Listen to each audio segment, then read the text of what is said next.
There is plenty of evidence to suggest that Bush wanted this crisis and that the Bush administration policy was to encourage Saddam Hussein and his party to believe that they could take over Kuwait, or either in whole or in part, with impunity.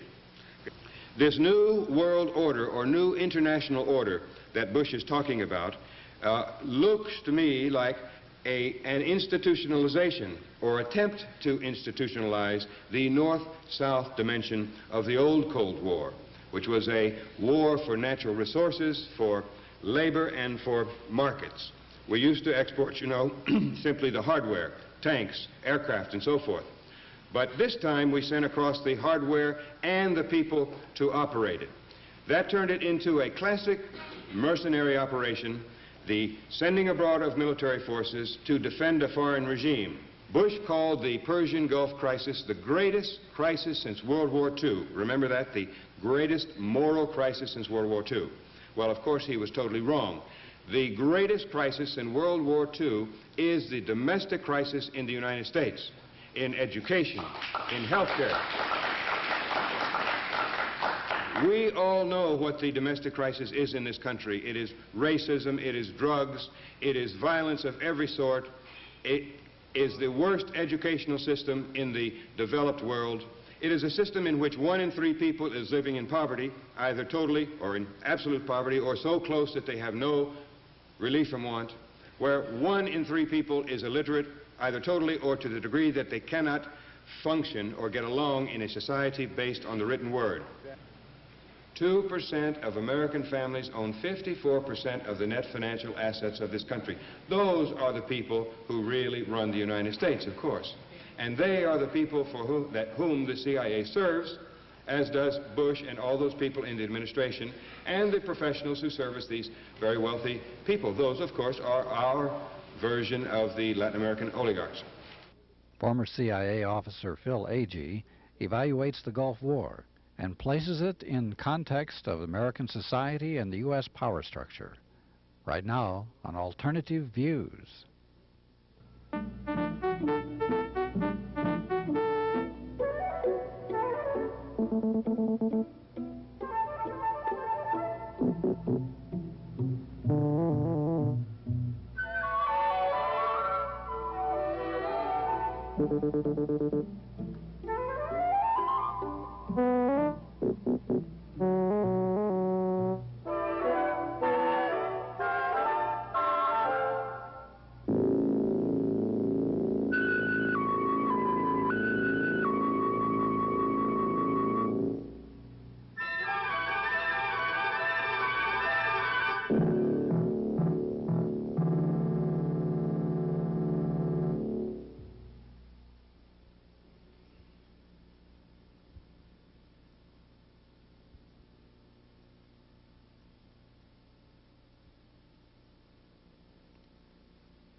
Philip Agee was a CIA officer from 1960 to 1969, serving in Ecuador, Uruguay, and Mexico City.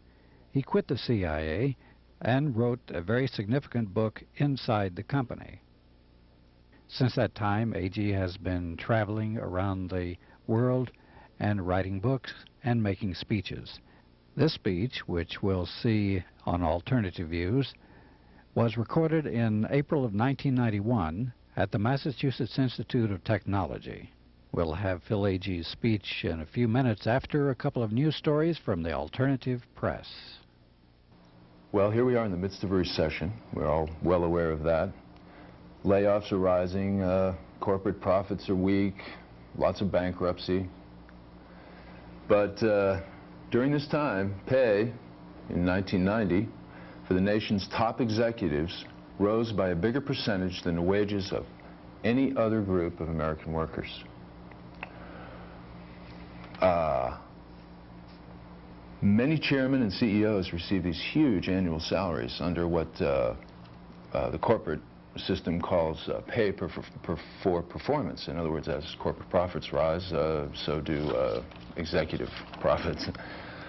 However, in 1990, neither profits nor stock prices rose at hundreds of companies, but the pay of top echelon executives went way up anyway.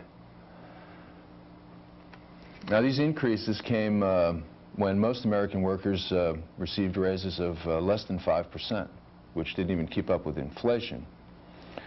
But the average pay for chief executives of large companies runs up to 80, well, up to over 100, but averages 83 times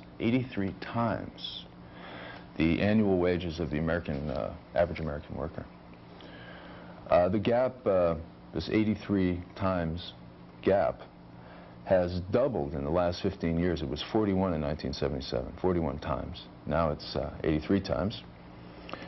And also the spread between America's executives and those of other industrial nations have increased. Other industrial nations, their top executives run 20 times their average workers. So our guys are getting an average of 4 times more, relatively, than other CEOs in industrialized nations. In fact, we receive, our chief executives receive twice as much as our counterparts in Canada and Germany, and they rank second and third in CEO salaries. A survey by Pete Marwick, one of the big 8 accounting firms of big companies, shows that in 1990, executive pay rose by more than 15% over 1989 levels. Remember that the average worker got less than 5%. You might wonder how much that is, how much these people are actually taking home. Well, at the 176 big corporations surveyed by Stephen Bryce, who tracks executive pay practices at this accounting firm Towers Perrin, the median compensation for CEOs at these 106 corporations was $1.7 million in 1990. And for you mathematicians out there, that's $34,000 a month. Not bad. According to Dennis Bernstein of the Pacific News Service, the worst is still yet to come for the Iraqi people. While international attention has focused on the desperate plight of Iraq's Kurds, millions of other Iraqis are also at grave risk, especially children, say international relief organizations and medical experts who have toured Iraq in recent weeks. And the Bush administration has no plans to attend to the burgeoning health catastrophe for the Iraqi people. According to Dr. David Levinson, after visiting Iraq with the Pulitzer Prize winning, or rather the Nobel Prize winning International Physicians for the Prevention of Nuclear War, the war's real horror lies in the destruction of the health of an entire people through targeting key parts of the infrastructure that supports civilian life. Under Secretary of the United Nations, Marti Ahtisaari, who's the leader of the UN's mid-March investigation team that toured through Iraq, echoes this sentiment. Nothing that we have seen or read has quite prepared us for the particular form of devastation which has befallen the country. Now most forms of modern life support have been destroyed or rendered tenuous. These life support systems begin with water. Prior to the war, according to Bernstein, the average citizen of Baghdad received 450 liters of water a day that are pumped from the Tigris River through the electrical-powered water treatment stations. But the destruction of all significant electrical power generating plants in Iraq has rendered this source of water supply useless and turned water from a source of life into a prime carrier of death and disease, according to the United Nations. Pumps depend on power, the UN says, which they don't have. And the water and sewage treatment depends on chemicals, which are also blocked by the embargo. As a result, raw sewage is being dumped into the Tigris and sometimes even backing up and overflowing into people's homes.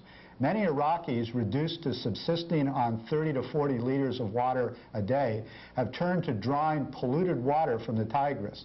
This combination is a recipe for a public health catastrophe.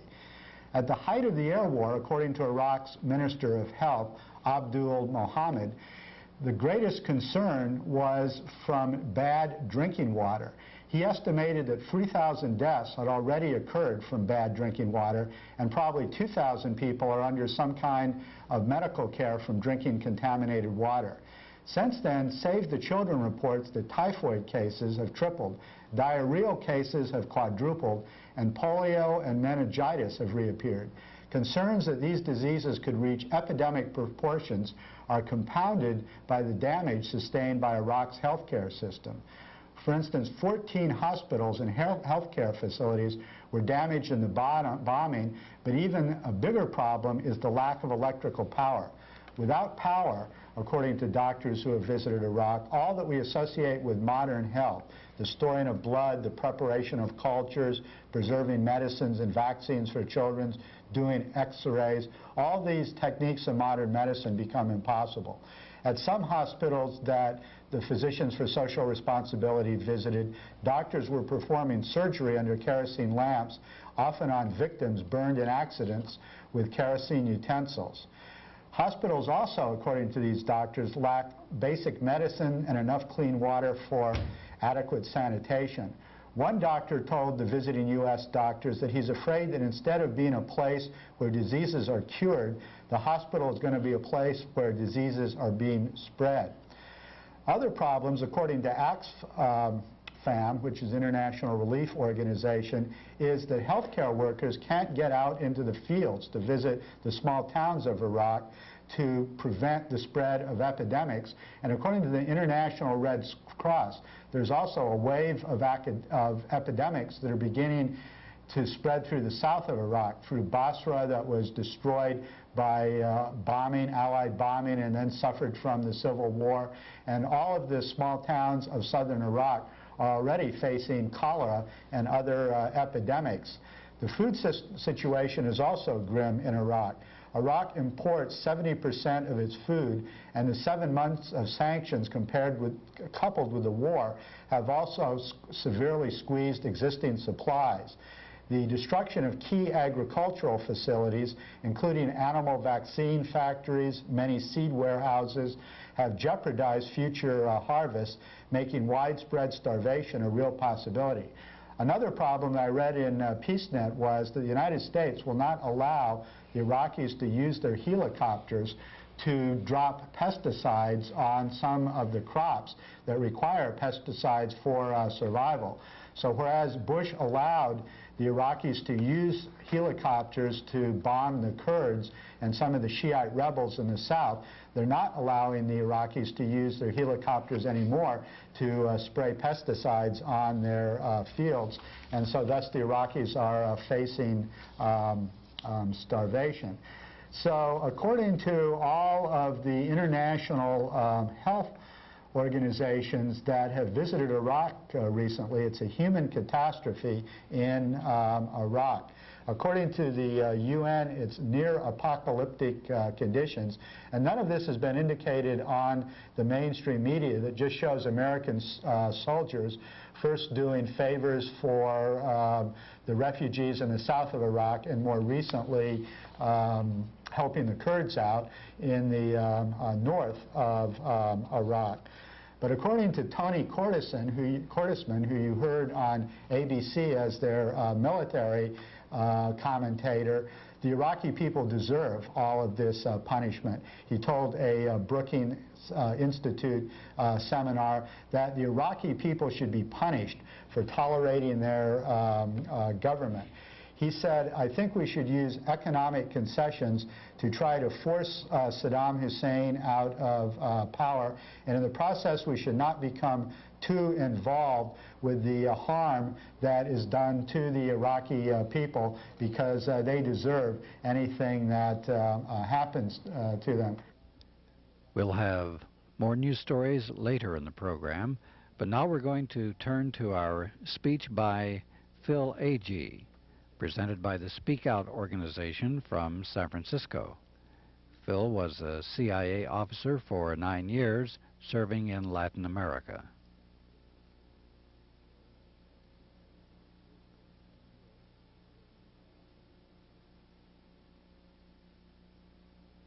Well, we all know, don't we, why the United States went into the Gulf, we were responding to naked aggression.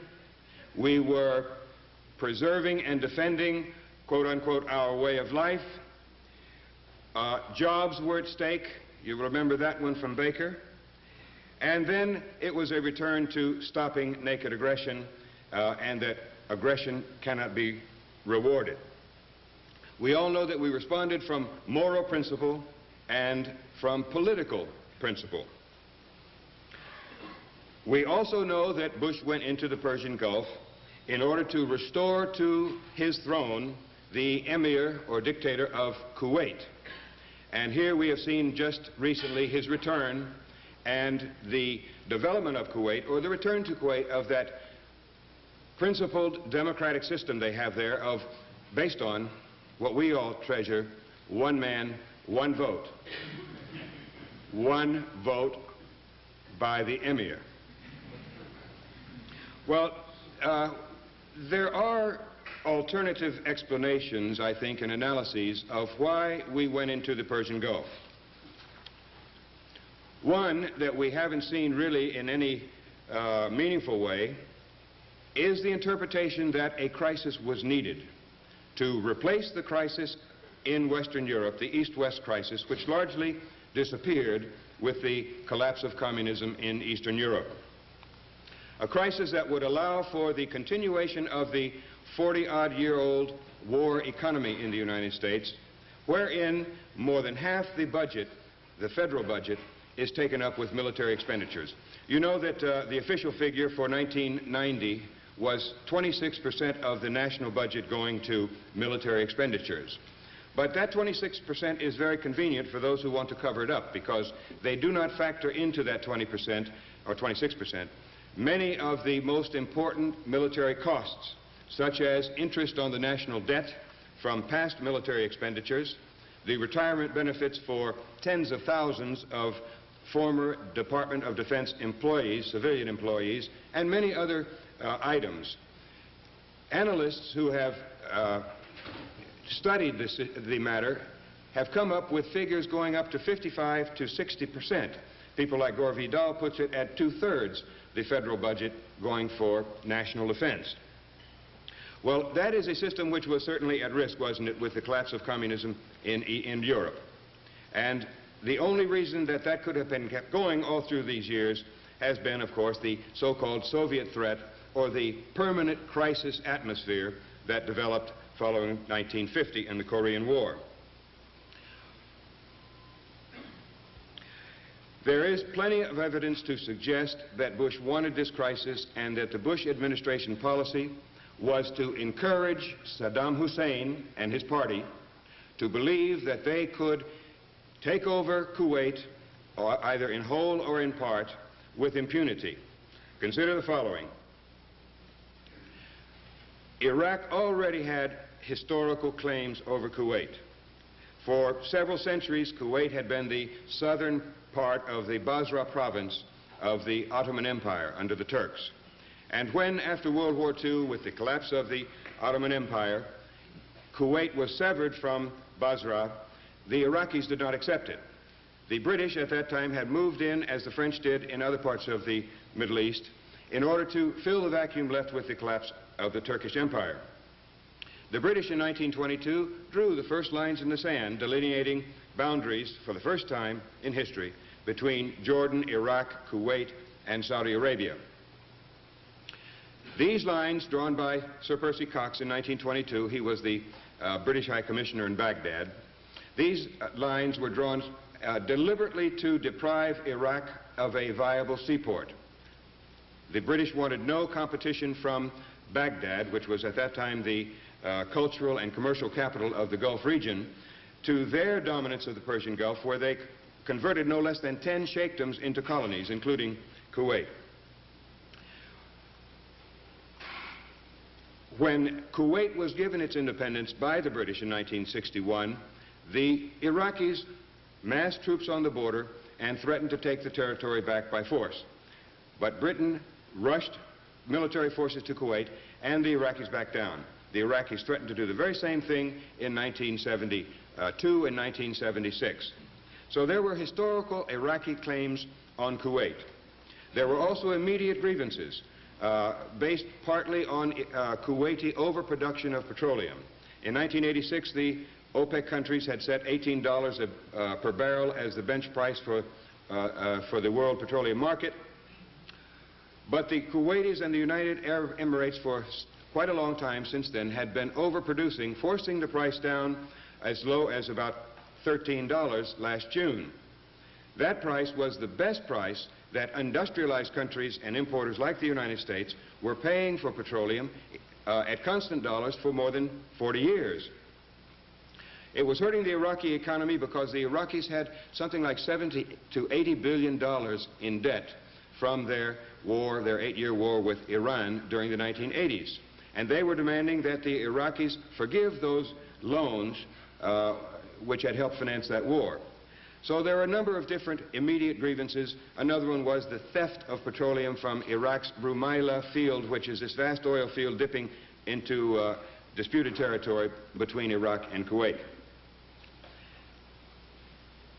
In April, the Assistant Secretary of State for Middle Eastern Affairs, a man whose name is John Kelly, testified before the U.S. Congress that the United States had no commitment to defend Kuwait.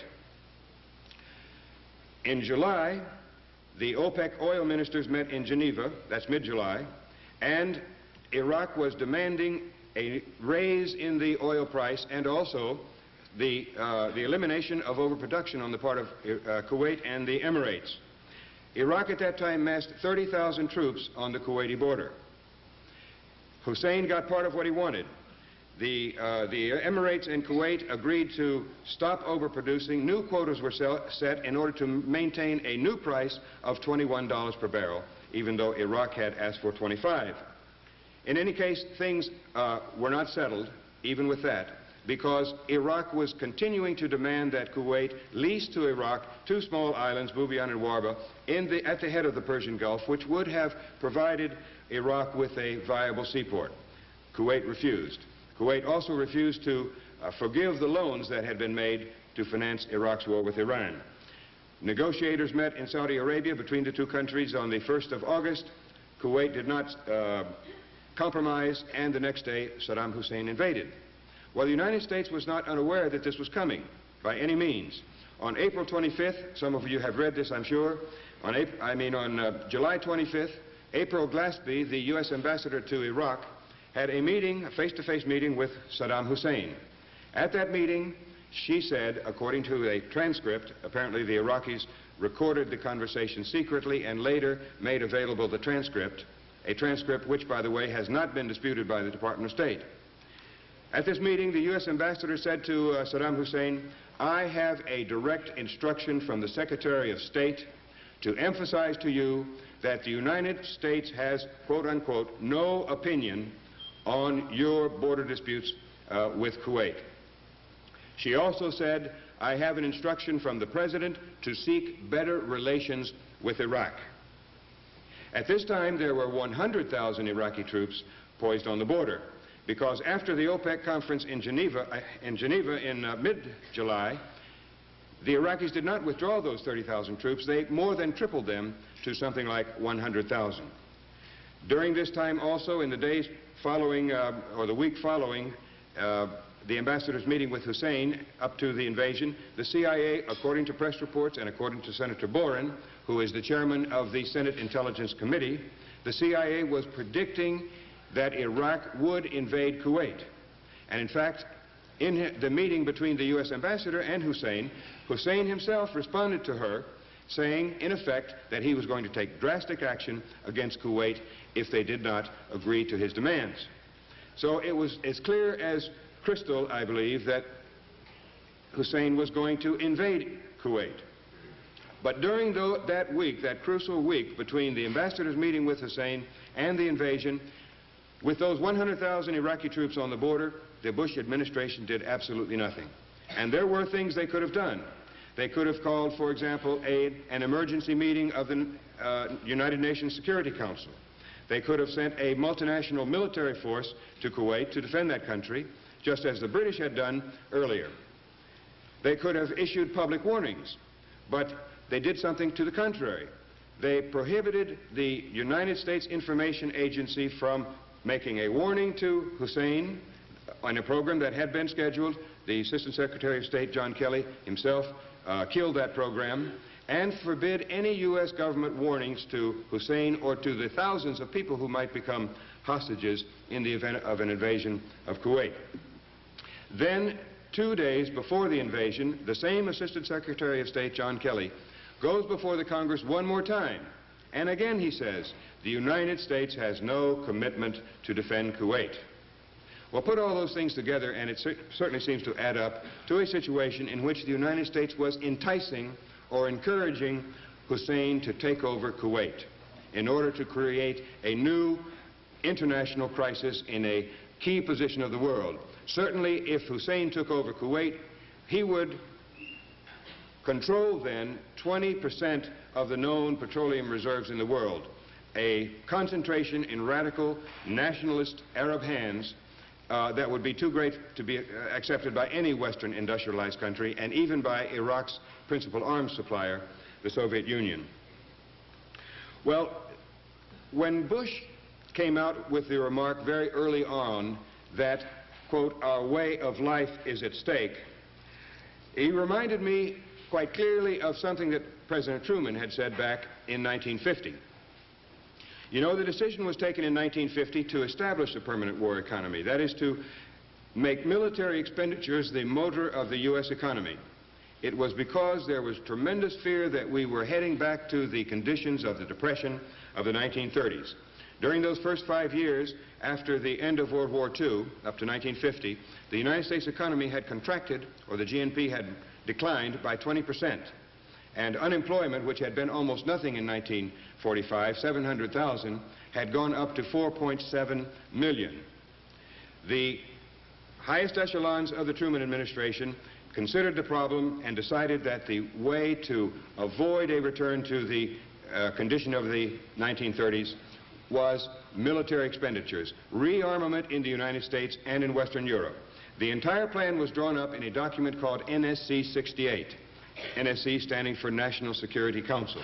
It was written by Paul Nitze, who was then the chief of the policy planning staff of the Department of State.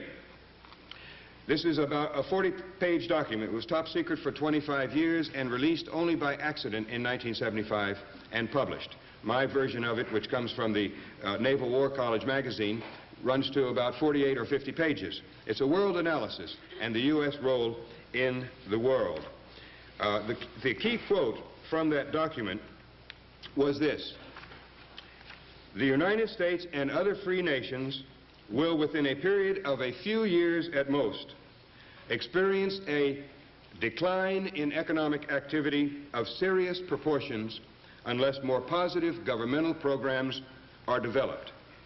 Well, the solution adopted, the more positive governmental programs, was the rearming not only of the United States but also of Western Europe.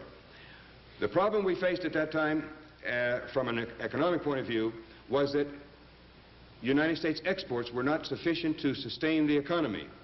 And the subsidy program known as the Marshall Plan having failed, there had to be other ways to get enough dollars over to Western Europe to foment European imports from the United States that would sustain the U.S. economy.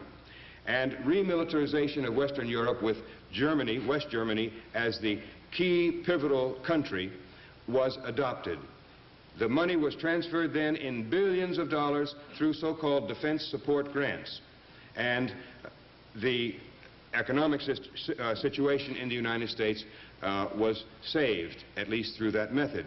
And we have been with this permanent war economy ever since. Of course, it took a crisis, it took a threat, and the Department of State and other agencies set about to create that permanent crisis atmosphere, to create the Soviet Union as a threat to our way of life. But because there was so much money involved, Truman could not get the money from Congress right away. It took the Korean War, a real crisis, to enable him to defeat congressional opposition and get the money. The war, you know, started in June 1950, and by September, the Allied troops which the United States had formed under an alliance and under the UN banner, very similar to the Gulf crisis, had forced the North Koreans back up to the 38th parallel, the boundary. And that is what the UN sanctions called for expelling North Korea from South Korea. That would have ended the war right then and there, 3 months after it started, if Truman had accepted a Soviet proposal in the United Nations. But he had to keep this crisis going because he needed to use the Korean War to overcome congressional opposition to this rearmament program. He had another plan. He violated the UN Charter, or the UN resolutions, in fact, by invading North Korea, threatening to overthrow the communist government of North Korea and reunite the country under the dictatorship that the United States had imposed in the South. Well, the Chinese said they were going to come into the war if that advance toward the Yalu River, the boundary between North Korea and China, was not stopped. Truman did not stop the forces. The Chinese entered, and by November, U.S. forces were again retreating south. By December, the newspapers here, all the media were full of stories and pictures of retreating U.S. troops before hordes of advancing Chinese communist troops. It was then, early December, that Truman went on national radio. He declared a state of national emergency, and he said what Bush's remarks about our way of life being at stake reminded me of. Truman mustered all the hype and emotion that he could, and he said, "Our homes, our nation, all the things that we believe in are in great danger. This danger has been created by the rulers of the Soviet Union." Well, he also called at that time for massive increases in U.S. rearmament expenditures and for the rearmament of Western Europe. He got the money then, but of course the Soviet was not a threat at all. They were still rebuilding from the rubble of World War II, where they had lost something like 20 million people. They were not a threat, but this was part of the whole scenario to create the international crisis, the international threat, in order to justify the militarism which Truman was beginning. And he got the money he wanted. In 2 years, from 1950 to 1952, the U.S. military budget more than tripled, from $13 billion in 1950 to $44 billion in 1952. And U.S. military forces doubled to 3.6 million people. From that time on, we have lived in the United States with this military economy, and that is the thing that Bush, I think, in the Gulf wanted to save. He had to have another crisis, as I've said twice already. He had to have another crisis to replace the one that disappeared in Western Europe. Well, in the Cold War, you know, there were several dimensions. A lot of people, you will hear, say the Cold War is over. Well, I say to those who think the Cold War is over that they should think once more. The East-West dimension in Western Europe, between the United States and NATO and the Soviet Union and the Warsaw Pact, that East-West dimension in Europe has indeed largely disappeared. But there was always a North-South dimension of the Cold War, and that is the war against the so-called Third World. That is, in fact, where the fighting really took place, as in Vietnam. This new world order, or new international order, that Bush is talking about, looks to me like an institutionalization, or attempt to institutionalize, the North-South dimension of the old Cold War, which was a war for natural resources, for labor, and for markets. And our dependence, that is the Western dependence, and especially the United States economic dependence on the natural resources of third world countries, is certainly not going to disappear. We need still to attempt to control those resources. And this Gulf intervention, of course, is not at all about stopping naked aggression. We have produced naked aggression. We have connived in naked aggression. We have encouraged naked aggression in many different ways. And that naked aggression that we have encouraged has often been very well rewarded. Take Turkey's occupation since the 1970s of 1/3 of Cyprus. They have received something like $9 billion in U.S. aid. The Israelis are now, at this very moment, occupying the territories. They're occupying part of Syria and part of Lebanon. There are many different examples. Indonesia's takeover of East Timor in the 1970s. The United States even encouraged that, and an enormous, it may have been 10 or 15% of the population of East Timor was killed in the Indonesian suppression of their independence. They had been a Portuguese colony up until the Indonesians tried to annex them. Many of us have seen the discussion going on about who should pay for this. How much the Germans should pay, how much the Japanese should pay, how much should be paid to countries whose economies were affected by the war. Turkey, Jordan, Egypt, for example. This always seemed like such a false argument to me. The Kuwaitis have more than $100 billion invested outside their country through KIO, the Kuwait Investment Office based in London, with branches in New York and Madrid and Paris and all over. They have more than $100 billion invested abroad, and they have enormous petroleum reserves. I think they can keep on pumping for probably another 100 years, and they won't run out. They will certainly have enough to pay from past earnings and from future earnings. The Saudis the same. We went there first to defend the Saudi regime and the Saudi natural resources, petroleum. They too are making enough money from it to pay all the costs. There is no reason why one American should pay 1 cent for that operation. Those countries should pay, and that would conform with reality, wherein United States military forces have been exported abroad like one more export. We used to export, you know, simply the hardware, tanks, aircraft, and so forth. But this time we sent across the hardware and the people to operate it. That turned it into a classic mercenary operation, the sending abroad of military forces to defend a foreign regime. And I don't say mercenary in a totally derogatory sense, because George Washington may not have won the war for independence against Britain if it hadn't been for the Hessian mercenaries who came over and fought at his side. Well, the CIA, of course, was a very important tool in the Cold War, and certainly it was important in building up Saddam Hussein in Iraq. I suppose most of you have read already that the United States, in its support for Iraq all during that war with Iran, was giving Iraq the best intelligence possible on Iranian troop movements. It was, what I've read is that they were giving them real-time satellite information so that they could confront and defeat the Iranian forces in that war. I even read one very good report from the Washington Post that the CIA office in Baghdad became much more important than the ambassador's own office, because that is the office where the Iraqis wanted to deal most. But the question arises when we talk about these foreign interventions, whether they are the secret interventions for the support of death squads and torture, or whether it is the sending of 500,000 troops to smash a third world country that got out of line. We still have to ask the question, why do we do these things? In whose interest are these activities?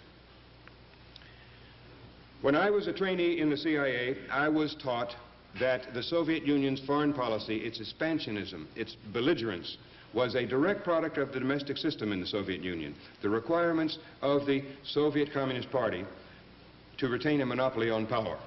I think any political scientist would agree that a society's or a nation's domestic policy is a direct product of its domestic system. So if we want to answer the question of why we do these grisly things abroad, like hosing all those retreating Iraqi soldiers who had no way of defending themselves, killing between 100,000 and 200,000 people. When we want to answer the question of why we do these things abroad, we have to come back, I think, and look at the domestic system in this country. And this system, of course, is a system in great crisis. Bush called the Persian Gulf crisis the greatest crisis since World War II. Remember that? The greatest moral crisis since World War II. Well, of course, he was totally wrong. The greatest crisis in World War II is the domestic crisis in the United States, in education, in health care. We all know what the domestic crisis is in this country. It is racism, it is drugs, it is violence of every sort. is the worst educational system in the developed world. It is a system in which 1 in 3 people is living in poverty, either totally or in absolute poverty, or so close that they have no relief from want, where 1 in 3 people is illiterate, either totally or to the degree that they cannot function or get along in a society based on the written word. And we have a system in which 1 in 3 Americans does not even register to vote. And of those who do register, 20% of them don't vote, meaning that only about 50% of the potential voters vote in national elections in this country. Therein, we elect a president with about 24 or 25% of the potential vote. We don't have popular participation even in the political process. Well, this is, I hate to say, the way it's supposed to be. When I came back to the United States in 1987, for the first time in 17 years, you remember what we were doing, don't you? We were celebrating the 200th anniversary of the Constitution. I watched all that orgy of self-congratulation that year, and it reminded me of a passage in one of Noam Chomsky's books, Turning the Tide on Central America. In that book, he discussed the Constitutional Convention of 1787 in Philadelphia, where 55 men got together in total secrecy.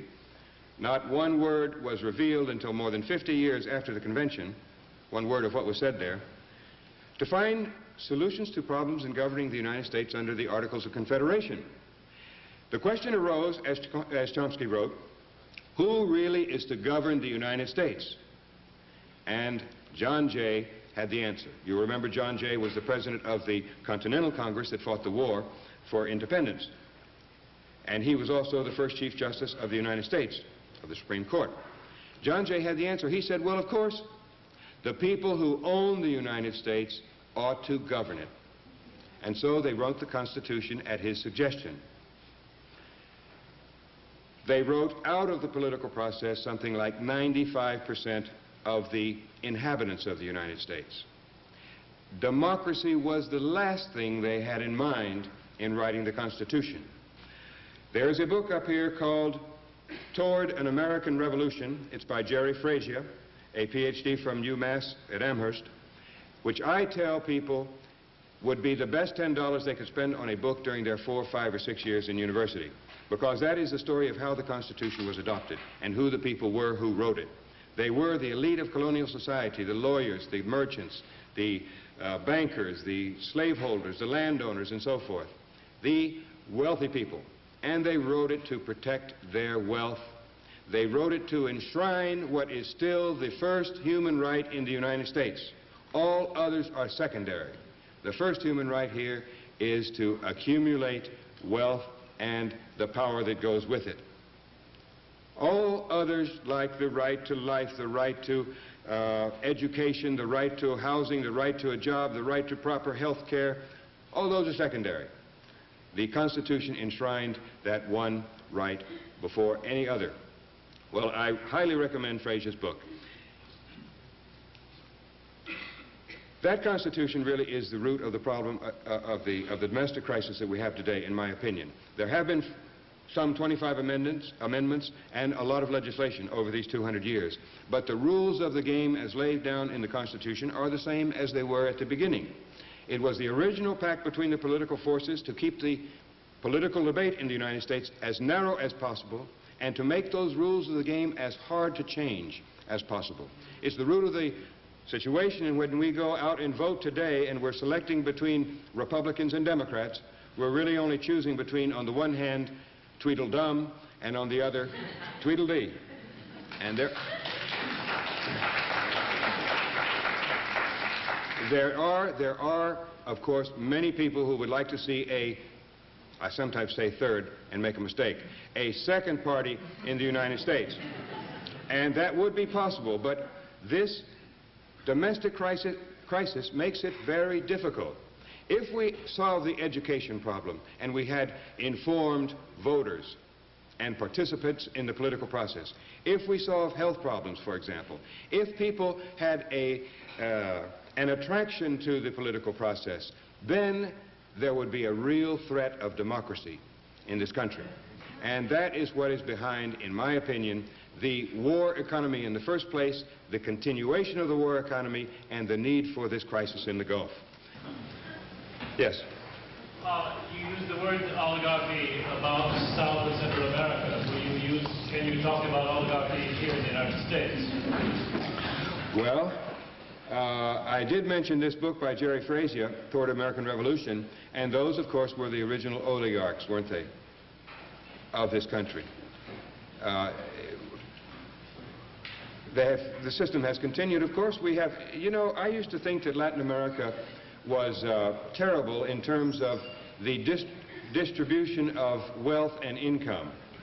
But then I learned from the Catholic Bishop's report on the economy of 1987, I think it is, that 2% of American families own 54% of the net financial assets of this country. 2% of American families own 54% of the net financial assets of this country. Those are the people who really run the United States, of course. And they are the people for whom the CIA serves, as does Bush and all those people in the administration, and the professionals who service these very wealthy people. Those, of course, are our version of the Latin American oligarchs. We should also continue in international solidarity as before. The FMLN in El Salvador and the FDR, they need our solidarity as much as they ever did. The same goes for the FSLN in Nicaragua. And the same goes for Cuba, which is very likely to be seen as incompatible with Bush's new international order. I've just spent a week in Cuba. I came back from there 2 weeks ago, and I had probably the most interesting trip I've had there in the 20 years that I've been coming and going and working in solidarity with the revolution. They are in extreme crisis, and they need our help. And hope also that we can break the information blockade on what is really happening in Cuba so that ordinary Americans who have a sense of decency will see that this policy against Cuba for the last, how many years? 30 at least, 1960, yeah, 30 years, is erroneous, and that we ought to open up trade and commerce with Cuba. One more thing that we can do, certainly on the campuses, and certainly on a campus like this where there has been such a long and important CIA presence, is activism against the CIA on the campuses. There certainly is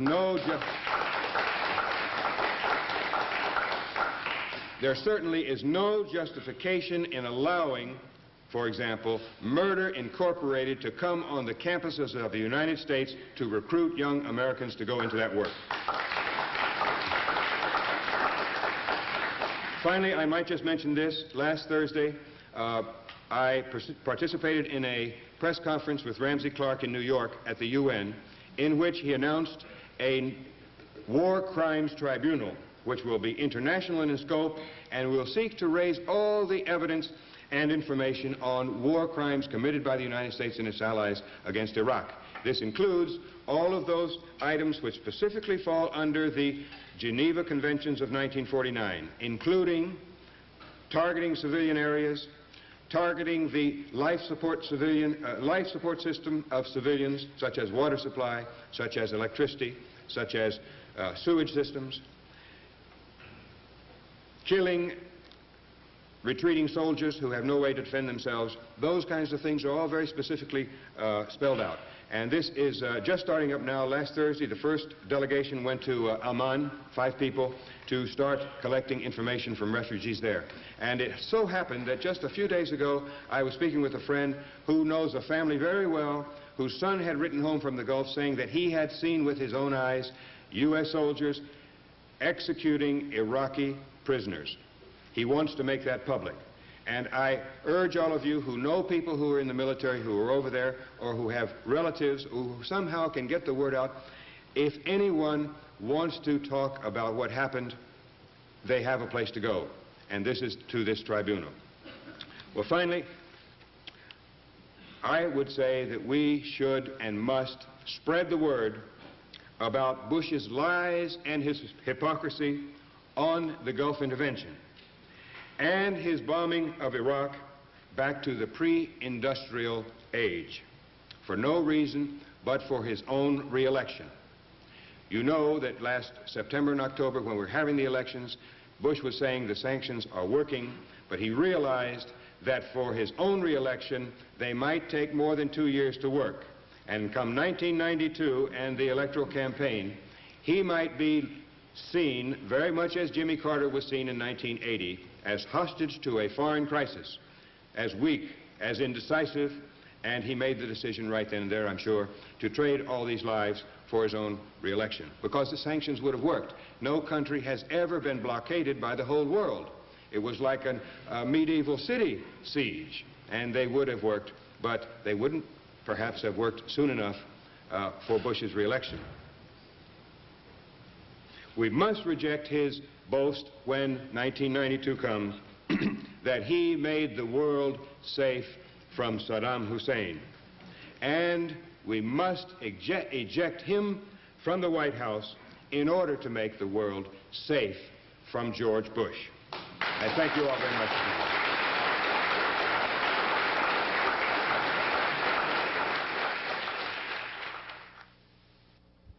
This speech of Phil Agee's was videotaped at MIT on the 4th of April, 1991, produced by Speak Out.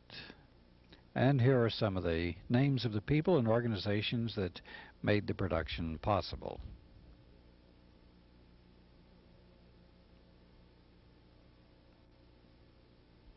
If you're interested in having Phil Agee speak to your organization, here is the address of Speak Out in San Francisco. Their phone number is 415-864-4561. You also might be interested in seeing a list of publications concerning the CIA and the Gulf War. There's the Covert Action Information Bulletin, Lies of Our Times, the CIA Off-Campus Handbook, Unclassified, Middle East Report, Palestine Focus. Now, these are ones which are dealing more specifically with the Gulf War. Now let's return to a couple of special reports and news stories from the alternative press. I saw an interesting estimate of how many civilians there were in the Iraqi war. And that was an estimation by a German military man who pointed out that there was 120,000 U.S. sorties, Allied sorties, flown over Iraq during the 40-some days of the war. And he said he calculates that 150,000 to 200,000 civilians were killed in the U.S. bombing. And among the military, he estimates that 160,000 were killed.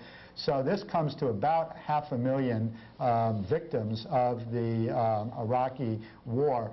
And the question that this German military man raised, was it worth it to quote unquote liberate Kuwait, to kill 500,000 Iraqis and to totally destroy their economic and human infrastructure of the country with the most intense bombing raids since World War II. 3 years ago, prompted by terrifying stories of death and suffering caused by inaccurate medical tests from unregulated laboratories, Congress passed a law establishing strict standards for medical laboratory testing throughout the nation. But the law has never been carried out. The Bush administration has missed virtually every deadline for action, and federal health officials say that the standards aren't likely to be enforced before next year, if then. The problem of delay actually goes back even further to a 1986 law by Congress, which directed DHHS to report to them on minimum standards that might be used to regulate laboratories and doctors' offices. The report was due in April 1987. So far, Congress hasn't seen it. This new law, the one that was passed in '88, says that on April 1st, 1990, and annually thereafter, the government has to publish data about the performance of laboratories that have been penalized under Medicare or Medicaid or convicted under federal or state laws relating to fraud and abuse, false billings, or kickbacks. The administration has yet to make that information available. By January 1990, the government was supposed to establish procedures for imposing civil and criminal penalties and fines, so forth, on laboratories that violated standards. They have yet to adopt such procedures, and they're still working on some kind of proposal. And again, the law directed the Public Health Service to study 5 topics, including problems in the diagnosis and treatment of patients caused by inaccurate laboratory test results. The reports were supposed to be sent by May 1st, 1990, but so far, no work has been done, and federal officials say that the studies will not be completed until 1993 or 1994 even. I've got a few more examples of the kind of thing that's happened. This is pretty good. 20 years after Congress ordered the EPA, the Environmental Protection Agency, to identify and regulate hazardous air pollutants, the agency has issued emission standards for 7 chemicals. In 1987, Congress established a comprehensive program of assistance to homeless people. But recently, Federal District Judge Oliver Gash accused the administration of a complete failure to comply with the law, saying pitifully few unused federal properties have been made available to assist the homeless. And the government has yet to issue final regulations for cleaning up waste storage sites under a 1984 law. As a result, thousands of companies are acting under a cloud of doubt and uncertainty. They may be shut down at any minute when and if these regulations are ever put forth. And in most cases, federal officials blame these problems on the complexities of the laws, that Congress didn't understand what they were asking, and there's not enough money to set these things up. But it's more likely part of sort of a broader attitude by our highest government officials of contempt for the laws that are supposed to regulate this nation. And that brings us to the end of another Alternative Views. We'd like to thank Eric Eubank, who is our crew for our news section, and the organization Speak Out for providing us with the tape of the speech. Bye.